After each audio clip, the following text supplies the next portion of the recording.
నమస్కారం సిటీ వార్తలకు స్వాగతం ముందుగా ముఖ్యాంశాలు శ్రీనివాసరావుపేటలో విద్యుత్ సబ్స్టేషన్ నిర్మాణానికి శంకుస్థాపన నాణ్యమైన విద్యుత్ సరఫరా అందించడమే లక్ష్యమన్న ఎమ్మెల్సీ అప్పిరెడ్డి మేయర్ కావటి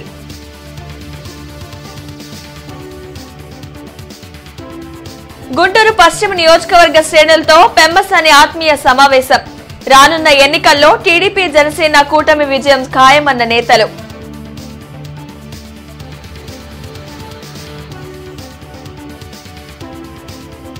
పవన్ వామనుడు కాదు శల్యుడు తనను నమ్ముకున్న వారిని నట్టేట ముంచేశారన్న మాజీ మంత్రి పేర్ని నాని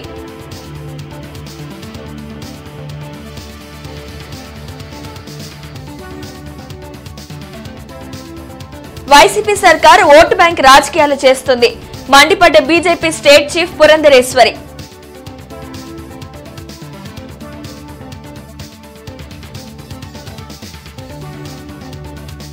దమ్ముంటే వాలంటీర్ల వ్యవస్థను రద్దు చేసి ఎన్నికలకు రావాలి వైసీపీ సర్కార్కు సవాల్ విసిరిన జనసేన నేత గాదె వెంకటేశ్వర్లు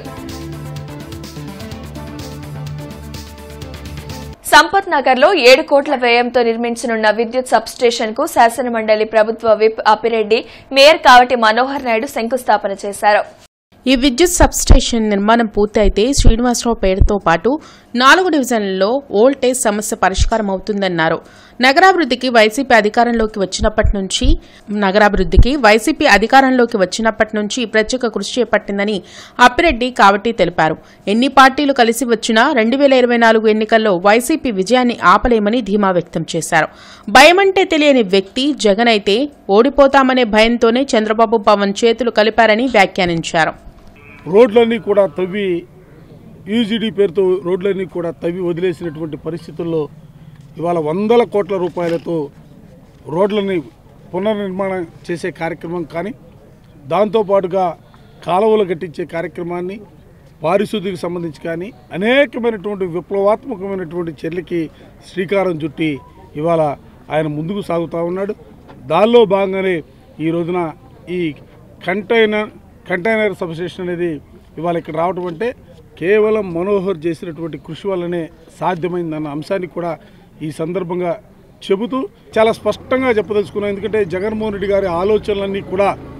ఈ రాష్ట్రంలో ఉన్నటువంటి పేదల జీవితాల్లో మార్పు తీసుకురావాలా పేదలందరూ కూడా ఎందుకంటే గతంలో పేదలు పెత్తందారులుగా 2 వర్గాలుగా విభజించబడినటువంటి ఈ పేదల వర్గాన్ని పెత్తందారులతో పాటుగా వారికి సమాన స్థాయిలో వారి పక్కన కూర్చోబెట్టగలిగినటువంటి స్థాయిలో అన్ని రంగాల్లో కూడా మార్పు తీసుకురావాలనే ఆలోచనతో ఆయన ముందుకు సాగారు ఈరోజు జగన్మోహన్ రెడ్డి గారి మీద ఇన్ని రాజకీయ పార్టీలు కలిసి ఈరోజు ఎన్నికల్లోకి వస్తూ ఉన్నాయి ఈరోజు వాళ్ళకి భయం ఉంది కాబట్టే ఈరోజు ముఖ్యమంత్రిగా జగన్మోహన్ రెడ్డి గారు మరలా ఎక్కడ అయితే మన ఉనికిని మనం కాపాడుకోలేం మనం భయపడుతూ మనం బతకాల్సినటువంటి పరిస్థితి వస్తుందని చెప్పేసి వాళ్ళు ఒక పక్క భయపడుతూ ఈరోజు అందరూ కలిసి మనం అందరం కలిసి ఉండాలి సీట్లు సర్దుబాటు చేసుకోవాలి మనం అందరం కూడా సీట్లు సర్దుబాటు చేసుకొని జగన్మోహన్ రెడ్డి గారిని గద్దె దించాలని చెప్పేసి విధానం చూస్తే ఉంటే జగన్మోహన్ రెడ్డి గారు భయపడతా ఉన్నట్ట లేకపోతే పవన్ కళ్యాణ్ చంద్రబాబు నాయుడు భయపడతా ఉన్నట్ట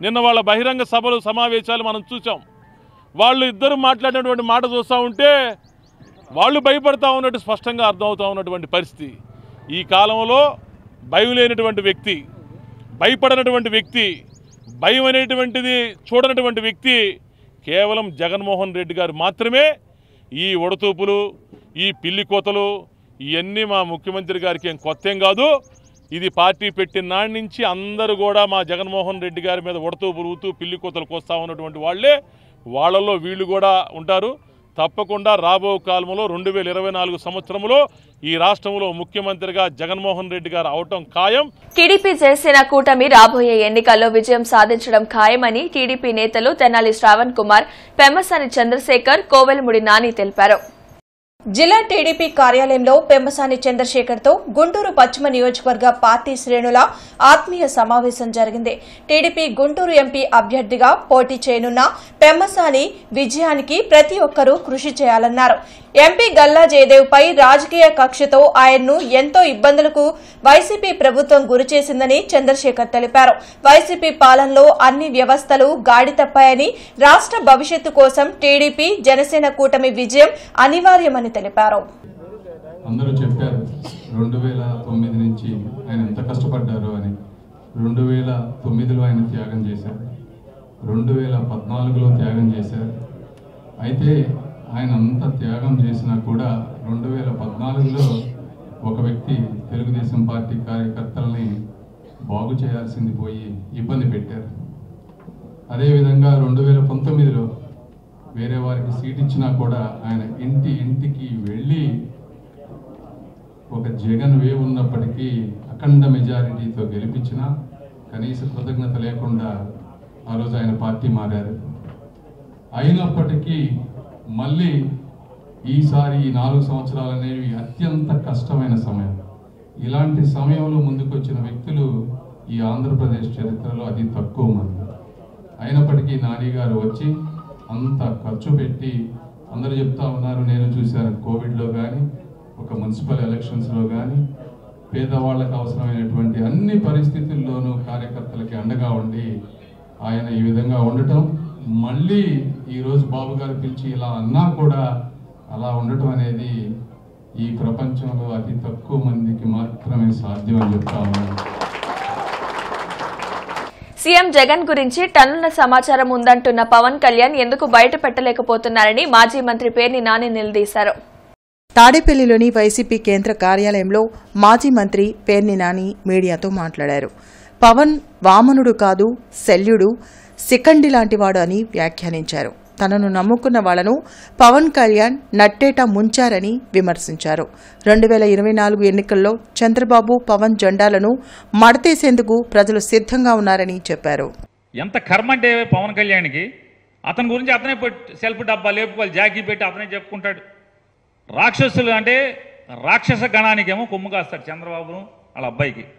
పవన్ కళ్యాణ్ పురాణంలో పార్చాలంటే శల్యుడి పాత్ర ఒకటే. నీ జెండాల సభ సాక్షిగా చెప్తున్నాం, నీ జెండా చంద్రబాబు నాయుడు జెండా, ఈ 2 జెండాలని ప్రజలు మడతేయటం ఖాయం. మరీ ప్రత్యేకించి పవన్ కళ్యాణ్ ప్రత్యేకించి 2014, 2019, 2024 మీ ఇద్దరి డ్రామాల్ని ప్రత్యేకించి కాపు కులం గమనిస్తుంది. మీ ఇద్దరిని కలిపి మడతేయటానికి సిద్ధంగా ఈ రాష్ట్ర ప్రజలున్నారనేది. టిట్కో ఇళ్లను లబ్దిదారులకు ఇవ్వలేని దుస్థితిలో వైసీపీ ప్రభుత్వం ఉందని బీజేపీ రాష్ట్ర అధ్యక్షురాలు పురంధరేశ్వరి అన్నారు. విజయవాడలోని బీజేపీ కార్యాలయంలో పార్టీ రాష్ట్ర అధికార ప్రతినిధులు, మీడియా ప్యానలిస్టులకు నిర్వహించిన వర్క్షాప్లో బీజేపీ రాష్ట్ర అధ్యక్షురాలు పురంధరేశ్వరి పాల్గొన్నారు. ఓట్ల కోసమే సంక్షేమ పథకాలు అని వైసీపీ ప్రభుత్వం ఓటు బ్యాంక్ రాజకీయాలు చేస్తుందని విమర్శించారు. ఏపీకి బీజేపీ చేసిన మేలును మీడియా ద్వారా ప్రజలకు తెలియచేయాలని సూచించారు. అధికార పక్షం చేస్తున్న అరాచకాలపై బీజేపీ చేస్తున్న పోరాటం వల్లే ఉప ఎన్నికల్లో అవకతవకలకు పాల్పడిన అధికారులపై ఎన్నికల సంఘం చర్యలు చేపట్టిందని అన్నారు. కనుక ఈ రకంగా పేదల్ని, ఆంధ్ర రాష్ట్ర ప్రజల్ని మోసం చేసేటువంటి ఒక పరిస్థితి మనకి రాష్ట్రంలో ఉన్నటువంటి సందర్భంలో బాధ్యత కలిగినటువంటి స్పోక్స్ పర్సన్స్గా మన యొక్క బాధ్యత ఈ విషయాలన్నింటినీ కూడా అర్థం చేసుకుంటూ, మనం అవగాహన పెంచుకుంటూ, పైనుండి ఆదేశాలు రావాలి అని వేచి ఉండకుండా మేము ఈ విషయం మీద ఇవాళ ప్రెస్ పెడుతున్నాం. జిల్లా స్థాయి నుండి కూడా మీరు స్పోక్స్ పర్సన్ మీడియా ఇన్ఛార్జ్ గారికి మీరు తెలియజేసి మీరు అక్కడ పెట్టుకోవాలి. కనుక ఒక యాక్టివ్ మీడియా స్పోక్స్ పర్సన్ని చూడాలి అనేటువంటి ఆలోచనతోటి వాలంటీర్ల వ్యవస్థ ద్వారా సీఎం జగన్ ఎన్నికల్లో లబ్ది పొందాలని చూస్తున్నారని జిల్లా జనసేన అధ్యక్షులు గాదె వెంకటేశ్వరరావు ఆరోపించారు. పార్టీ కార్యాలయంలో గాదె మీడియాతో మాట్లాడారు. సీఎం జగన్ కు అంత నమ్మకం ఉంటే వాలంటీర్ వ్యవస్థను రద్దు చేసి ఎన్నికలకు రావాలని సవాల్ చేశారు. గతంలో జన్మభూమి కమిటీలపై ఆరోపణలు చేసిన సీఎం జగన్ ఇప్పుడు వాలంటీర్లతో అలాంటి పనులే చేయిస్తున్నారని ధ్వజమెత్తారు. మంత్రి రజని గుంటూరులో వాలంటీర్లతో సమావేశం నిర్వహించి నగదు పంపిణీ చేశారని వెంకటేశ్వరరావు వ్యాఖ్యానించారు. అంటే ప్రభుత్వాన్ని నడుపుతున్నటువంటి అధికార పార్టీల పట్ల సుముఖంగా ఉన్నారు, ఎవరు వ్యతిరేకంగా ఉన్నారు అనేది ప్రతి వాలంటీర్కి కూడా 50 ఏళ్లే కాబట్టి ఈ 4 సంవత్సరాల నుంచి కూడా ప్రభుత్వం సొమ్ము తీసుకుని ఏ రకంగా వాళ్ళు దుశ్చర్యలు చేస్తారో చూస్తున్నాం కాబట్టి వాళ్ళకి ప్రతి ఒక్క ఇంటి గురించి కూడా తెలుసు. నీకు వాళ్ళ మీద ప్రేమ ఉంటే వాళ్ళందరూ కూడా మార్పించాయి, వాలంటీర్ వ్యవస్థను రద్దు చేయి. వాళ్ళకందరికీ అట్లా ఇన్ఫర్మేషన్ ఉంది కాబట్టి ఆ ఇన్ఫర్మేషన్తో నువ్వు చేపించుకో. కానీ ఒక పక్కన వాలంటీర్ అని చెప్పేసి గవర్నమెంట్ నుంచి ఒక ముద్ర వేసే వాళ్ళని, రేపు బూతుల దగ్గర పోలీసు వాళ్ళు ఆపితే నేను వాలంటీర్ అని చెప్పుకునేదానికి ఒక ముద్ర వేసే వాళ్ళ మీద ప్రభుత్వం సొమ్మిచ్చి నీకోసం వాడుకుంటావా? ఇదేనా నీకున్నటువంటి విశ్వసనీయత, నీకున్నటువంటి విలువలు? ఇయ్యానా? ఇంత దిగజారిపోయినటువంటి వ్యక్తివి మళ్ళా ఇంకోసారి ఈ ముఖ్యమంత్రి వాళ్ళని కోరుకుంటున్నావా? ఏపీ ల్యాండ్ టైటిలింగ్ యాక్ట్ను రద్దు చేయాలని డిమాండ్ చేస్తూ న్యాయవాదుల ఆందోళనలు కొనసాగుతున్నాయి. మార్చి 2న గుంటూరులో ఏపీ ల్యాండ్ టైటిలింగ్ యాక్ట్ రద్దుపై అన్ని బార్ అసోసియేషన్ల ప్రతినిధులతో సదస్సు నిర్వహించనున్నట్లు గుంటూరు బార్ అసోసియేషన్ అధ్యక్షులు సురేష్ తెలిపారు. ప్రజలకు తీవ్ర నష్టం కలిగించే ఈ చట్టాన్ని ప్రభుత్వం ఉపసంహరించుకునేంత వరకు తమ ఉద్యమం ఆగదన్నారు. ప్రభుత్వం నుంచి సరైన స్పందన రాకపోవడంతో రాష్ట్రంలోని న్యాయవాదులందరూ వారి రాష్ట్రంలో ఉన్న బార్ అసోసియేషన్ల అన్నిటి దగ్గర 149 బార్ అసోసియేషన్లో న్యాయవాదులు నిరసనలు, నిరాహార దీక్షలు, హర్తాళ్లు, మానవహారాలు చేస్తున్నప్పటికీ స్పందన లేదు. కాబట్టి అలానే న్యాయవాదుల మధ్య ఐక్యతని దెబ్బతీయటం కోసం అనేక రకాలుగా అనేక మంది ప్రయత్నించినప్పటికీ అవి కుదరటం లేదు.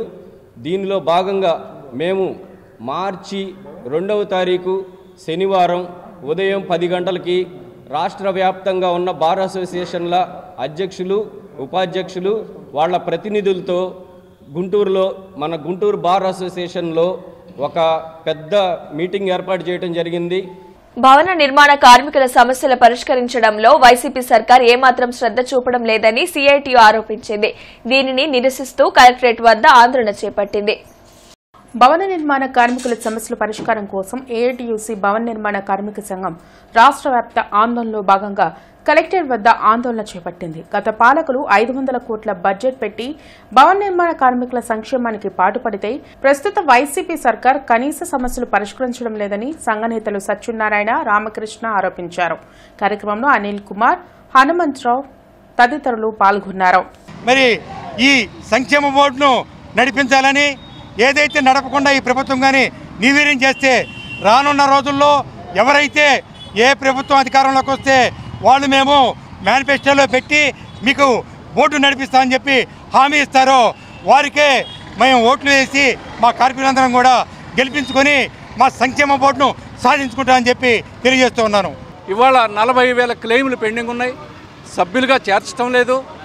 మరి ఆ రోజు ఏదైతే మొత్తాన్ని నిధుల నుండి ఈ కార్మికులకు ఇవ్వాలని అనుకున్నారో ఆ నిధులు అట్లాగే ప్రభుత్వం వాడుకుంటూ ఉంది.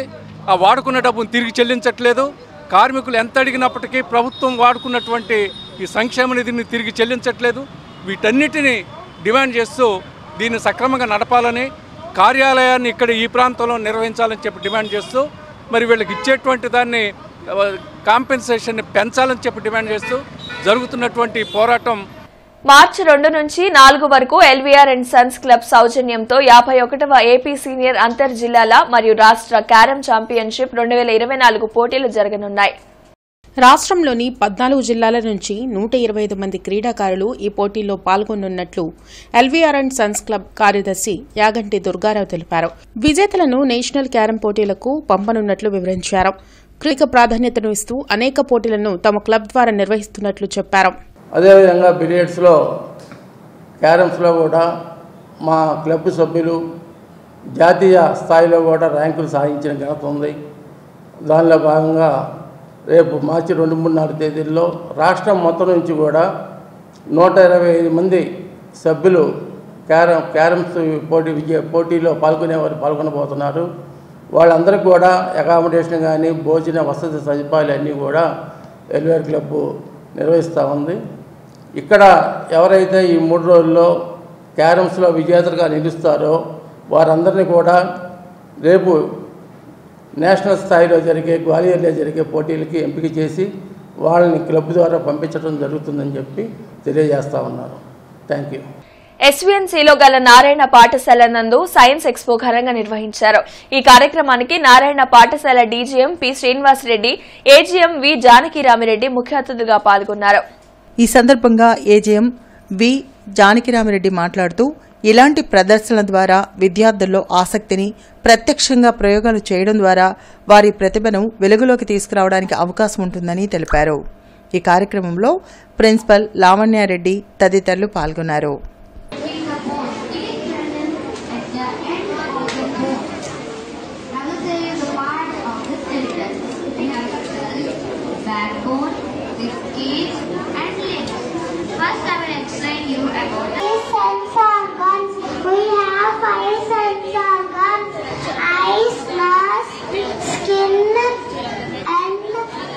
మార్కెట్ సెంటర్లోని హిందూ కళాశాలలో జాతీయ సైన్స్ దినోత్సవ వేడుకలు ఘనంగా జరిగాయి. ఈ వేడుకలను కళాశాల ప్రిన్సిపల్ పిఎం ప్రసాద్ ప్రారంభించారు. ఎన్ఆర్ఐ వైద్య కళాశాల సర్జరీ విభాగపు ప్రొఫెసర్ డాక్టర్ సత్యనారాయణ ప్రసాద్ ముఖ్య వక్తగా విచ్చేసి మాట్లాడుతూ టెక్నాలజీ ఎప్పుడు అవుట్డేట్ కాదని, అది ఎప్పుడు అప్డేట్ అవుతుందని ఆయన అన్నారు. ఈ కార్యక్రమంలో కళాశాల vice principal KVS Durga Prasad తదితరులు పాల్గొన్నారు.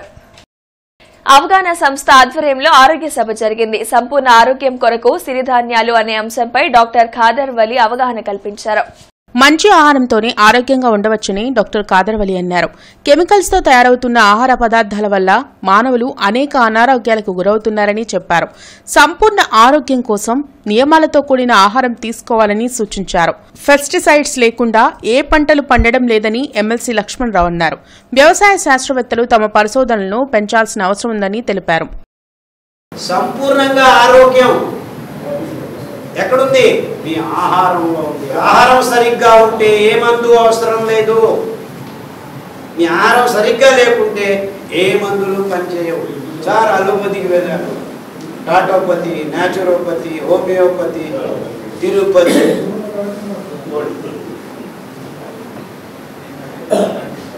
ఏంట్రా ఇలా మాట్లాడుతున్నాడు వీడు అనుకోవచ్చు మీరు. ఉన్న సత్యం ఇది. సో ఇంటికి వెళ్ళండి, వంటింటికి వెళ్ళండి, సరి అయింది వంట చేసుకొని తినండి. మీ ఆరోగ్యం అక్కడ పోగొట్టుకున్నారు. ఒక మొక్క పెంచడానికి, ఓ టమాటా కాయించడానికి, ఓ వంకాయ కాయించడానికి ఎంత తిప్పలు పడుతుంది. పురుగులు వచ్చాయి, ముందు పట్టకూడదని ఆవిడ సిద్ధాంతం. ఎంత తిప్పలు పడుతుందో చూస్తున్నా, నేను ప్రత్యక్షంగా చూస్తాను. ఇద్దరే ఉంటున్నాం కాబట్టి మాకు సరిపడా కాయిస్తుంది.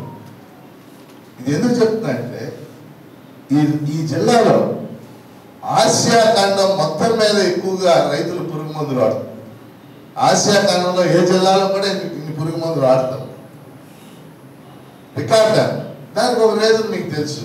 మన జిల్లాలో వాణిజ్య పంటలు ఎక్కువ, మిర్చి. భవన నిర్మాణ కార్మికుల సంక్షేమ బోర్డును పునరుద్ధరించాలని ఏఐటీయూసీ డిమాండ్ చేసింది. ఈ మేరకు కలెక్టరేట్ వద్ద ఆందోళన చేపట్టింది. భవన నిర్మాణ కార్మికులకు అందాల్సిన క్లెయిమ్లు అందకుండా వైసీపీ సర్కార్ చర్యలు చేపడుతుందని సిఐటియు నేత దండా లక్ష్మీనారాయణ మండిపడ్డారు. సంక్షేమ బోర్డు నుండి వచ్చే ఎటువంటి సంక్షేమ పథకాల్ని రాకుండా అడ్డుకోవడం తగదని ఆరోపించారు. వెంటనే సమస్యలు పరిష్కరించాలని, క్లెయిమ్లు మంజూరు చేయాలని డిమాండ్ చేశారు. కార్యక్రమంలో సంఘ నేతలు శ్రీనివాసరావు, దీవెన్ రావు, నికల్సన్, సత్యనారాయణ తదితరులు పాల్గొన్నారు. ఈ ప్రభుత్వం కార్మిక పక్షపాతంగా ఉంటుందా, నువ్వు చెప్పినట్లు పెట్టుబడిదారులకు అనుకూలంగా ఉంటావో నిర్ణయించుకోవాల్సింది ఈ ప్రభుత్వమే. మాటల్లో మాత్రం నేను కార్మిక వర్గానికి అనుకూలంగా ఉంటానని చెప్తూనే చేతల్లో మాత్రం కార్మికులకు ద్రోహం చేసే విధంగా ఈరోజు భవన నిర్మాణ కార్మికులకు అన్యాయం చేస్తున్నావు. కాబట్టి తక్షణమే భవన నిర్మాణ కార్మికులకు సంబంధించిన సమస్యలు పరిష్కరించాలని 12-14 మెమో రద్దు చేయాలని చెప్పేసి వైఎస్ఆర్ బీమా ఈరోజు నువ్వు ప్రతిష్టాత్మకంగా తీసుకొని చివరికి భవన నిర్మాణ సంక్షేమ బోర్డు నుండి కూడా నిధులు వైఎస్ఆర్ బీమాకు తరలిస్తున్నావు. కానీ ఆ వైఎస్ఆర్ బీమాని భవన నిర్మాణ కార్మికులకు అమలు చేయకపోవటం వల్ల కార్మికులు తీవ్రంగా నష్టపోతున్నారు. కాబట్టి ఏమాత్రం కార్మికులపై ప్రేమ ఉన్నా, చిత్తశుద్ధి ఉన్నా తక్షణమే వైఎస్ఆర్ బీమాని భవన నిర్మాణ కార్మికులందరికీ అమలు చేసి వాళ్ళ ఇబ్బందులు లేకుండా చూడాలని చెప్పేసి అమరావతి మండలం అత్తలూరు గ్రామంలో ఎమ్మెల్యే నంబూరు శంకర్రావుతో కలిసి Narasaraopet parliament in charge doctor P Anil Kumar ప్రాథమిక ఆరోగ్య కేంద్రాన్ని ప్రారంభించారు.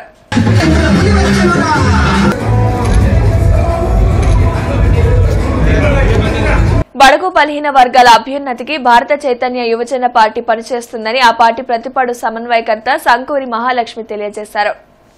ఈ మేరకు లక్ష్మీపురంలోని పార్టీ కార్యాలయంలో మీడియాతో మహాలక్ష్మి మాట్లాడారు. ప్రతిపాడు పరిధిలో త్రాగునీటి సమస్య నిత్యం వెంటాడుతుందని చెప్పారు. టీడీపీ, వైసీపీ పరిపాలనలో ఏమాత్రం అభివృద్ధి జరగలేదని ఆరోపించారు. అన్ని వర్గాల సంక్షేమమే లక్ష్యంగా తాము పనిచేస్తామని చెప్పారు. వాళ్ళకి ఏ సమస్య వచ్చినా ముందడుగు మేమే వేస్తాము. బీసీవై పార్టీ తరఫు నుంచి నేను అండగా నిలబడతాను. ప్రజాసేవ కోసం వచ్చాను. ఒక దళిత మహిళగా ఇప్పటి వరకు 2 పార్టీలకి మేము గతంలో సేవ చేస్తున్నాము. ఏ పార్టీ నన్ను గుర్తించలేదు. బీసీవై పార్టీ నన్ను గుర్తించారు. ఆ పార్టీ నాకు ఒక బాధ్యత అప్పచెప్పింది. ఆ బాధ్యత నెరవేర్చడం కోసమని నేను పత్తిపాడులో 2-3 గతంలో తిరిగాను. ఇప్పుడు 2-3 రోజుల్లో మళ్ళీ పర్యటన చేయబోతున్నాము. మానవతా స్వచ్ఛంద సేవా సంస్థ ఆధ్వర్యంలో సన్ రైజ్ వాకర్స్ అసోసియేషన్ సౌజన్యంతో సుందరయ్య నగర్ లో గల professor MVS Koteswararao memorial school పాఠశాల విద్యార్థులకు స్టడీ అవర్స్ లో నిత్యం స్నాక్స్ పంపిణీ కొరకు 10,000 రూపాయల వితరణ కార్యక్రమం జరిగింది. ఈ కార్యక్రమంలో సన్ రైజ్ వాకర్స్ అసోసియేషన్ సభ్యులు మానవతా సభ్యులు పాల్గొన్నారు. అమరావతి మండలం వైకుంఠపురంలో వెలిసిన శ్రీ వెంకటేశ్వర స్వామి ఆలయాన్ని ఎమ్మెల్యే నంబూరు శంకర్రావు, ఎంపీ అభ్యర్థి అనిల్ కుమార్ యాదవ్ సందర్శించారు. వెంకటేశ్వరుని దర్శించుకుని ప్రత్యేక పూజలు నిర్వహించారు. పలు ప్రారంభోత్సవాల సందర్భంగా తొలిసారి ఎంపీ అభ్యర్థి అనిల్ కుమార్ యాదవ్ అమరావతి మండలానికి వచ్చారు. అనంతరం పునీత యాంటనీ చర్చ్ వద్ద ఫాదర్ ను కలిసి ఆశీర్వాదాలు తీసుకున్నారు. ఎకనామిక్స్ విభాగ సెమినార్ హాల్లో నూతన విద్యార్థుల స్వాగత సభ ఆచార్య నాగార్జున యూనివర్సిటీలో జరిగింది. ముఖ్య అతిథిగా హాజరైన ఆచార్య స్వరూపారాణి మాట్లాడుతూ చదువుతో పాటు అన్ని రంగాలలో విద్యార్థులు రాణించాలన్నారు. ఎకనామిక్స్ విభాగాధిపతి ఆచార్య కడిమి మధుబాబు మాట్లాడుతూ యూనివర్సిటీ ప్రాంగణంలో ఉన్న వసతులను సద్వినియోగం చేసుకుని విద్యా పరిశోధన అంశాలలో పట్టు సాధించాలని సూచించారు. అంతర్జాతీయ సంస్థలైన ప్రపంచ బ్యాంక్, అంతర్జాతీయ కార్మిక సంస్థ, reserve bank of India, Indian economic growth వంటి సంస్థల్లో ఉద్యోగ అవకాశాలు ఉన్నాయన్నారు. యూనివర్సిటీ ఎకనామిక్స్ విభాగ సీనియర్ అధ్యాపకులు ఆచార్య సిఎస్ఎన్ రాజు, అధ్యాపకులు doctor K Mahendra Kumar, doctor Namburu Babu, doctor P Samson తదితరులు మాట్లాడారు. అనంతరం విద్యార్థులకు మెరిట్ సర్టిఫికెట్లు అందజేశారు. కార్యక్రమంలో ఎకనామిక్స్ విభాగ పరిశోధకులు, విద్యార్థులు, బోధనేతర సిబ్బంది పాల్గొన్నారు. బీఆర్ స్టేడియంలో జరుగుతున్న అభివృద్ది పనులను ఇంజనీరింగ్ అధికారులతో కలిసి కమిషనర్ కీర్తి చేకూరి పరిశీలించారు. ఈ సందర్భంగా ఆమె మాట్లాడుతూ బీఆర్ స్టేడియం అభివృద్ది పనులు వేగంగా పూర్తి చేసి ప్రజలకు అందుబాటులోకి తీసుకురావడానికి శాప్, జీఎంసీ ఇంజనీరింగ్ అధికారులు సమన్వయంతో నిర్దేశిత యాక్షన్ ప్లాన్ సిద్దం చేయాలని కమిషనర్ కీర్తి తెలియజేశారు. వార్తలు ముగించే ముందు ముఖ్యాంశాలు మరొకసారి. శ్రీనివాసరావుపేటలో విద్యుత్ సబ్స్టేషన్ నిర్మాణానికి శంకుస్థాపన. నాణ్యమైన విద్యుత్ సరఫరా అందించడమే లక్ష్యమన్న ఎమ్మెల్సీ అప్పిరెడ్డి, మేయర్ కావటి.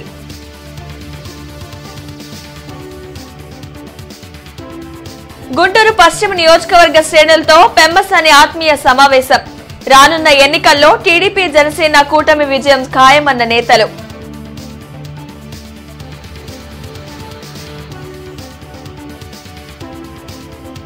పవన్ వామనుడు కాదు, శల్యుడు.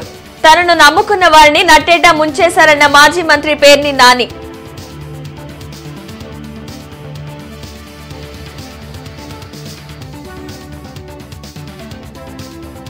వైసీపీ సర్కార్ ఓటు బ్యాంక్ రాజకీయాలు చేస్తుంది.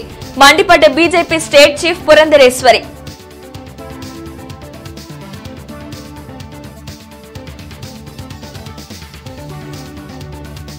దమ్ముంటే వాలంటీర్ల వ్యవస్థను రద్దు చేసి ఎన్నికలకు రావాలి. వైసీపీ సర్కార్కు సవాల్ విసిరిన జనసేన నేత గాదె వెంకటేశ్వర్లు. ఈ వార్తలందరితో సమాప్తం. నమస్కారం.